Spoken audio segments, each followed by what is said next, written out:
કાકા ઇતિહાસ કહી દો તમને. હું જે સ્કૂલમાં હતો એ સ્કૂલમાં 63 બાળકો મંદબુદ્ધિના આમની સાથે બેસીને ભણતા હતા, એટલે કે દિવ્યાંગ બાળકો. એવા એક વસ્તુ યાદ રાખજો, જ્યારે આપણે દિવ્યાંગ બાળકોને જૂનમાં એડમિશન આપશું 20 થી 25 ને 30 બાળકો દિવ્યાંગ હશે અહીંયા. તમારે પોઝિટિવ લેવાનું છે કે આપણું બાળક દિવ્યાંગ હોય અને આપણને કોઈ પણ શાળામાં એડમિશન ન આપે તો આપણા આત્માને શું થાય? સમજ્યા તમે કે વાત? અને પછી અમારા વિજયભાઈ, એમના પપ્પા છે, એમનો ફૂલ સપોર્ટ, અને એ બાળકનો થોડો ઇતિહાસ તમને કહેશે. પણ રાષ્ટ્રપતિ એવોર્ડ નરેન્દ્ર મોદી સાહેબે એમને ઉપનામ આપ્યું છે rubber girl of India. Narendra Modi સાહેબે 10 મિનિટનો ટાઈમ આપેલો, એની જગ્યાએ એની સાથે 45 મિનિટ્સ બેઠા. અને ગુજરાત એટલે રાષ્ટ્રના અને રાજ્યના સર્વશ્રેષ્ઠ એવોર્ડ મારી વિદ્યાર્થીની પાસે છે. 3 તાળીઓથી વધાવી, અને એનું પ્રદર્શન આપણે જોઈશું. Ready, start.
500 રૂપિયા અને દયાળ કાકાના રઘુ કાકા વતી આપણે 1000 રૂપિયાનું ગિફ્ટ એમને આપવામાં ઇનામ તાળીઓથી વધારી દીધા એની સાથે વિજયભાઈ એમના પપ્પા મમ્મી બંને આવશે અને કાકા તમે બંને આવો એનું સન્માન કરો આવો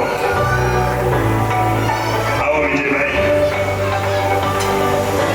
આનું નામ અન્વીબેન છે આમનું નામ અવનીબેન છે એટલે પત્રકારો બધા અવનીબેન ચાંદ્રકે સરસ મજાનું પરફોર્મન્સ કર્યું એટલે આનું નામ જ આવે બેન આનું નામ અન્વીબેન અને પપ્પાનું નામ વિજયભાઈ છે મારા પરમ મિત્ર છે અને હમણાં 2 શબ્દ આપણે એમની પાસેથી સાંભળશું કે દીકરી પાછળ કેટલો સંઘર્ષ કર્યો છે આવો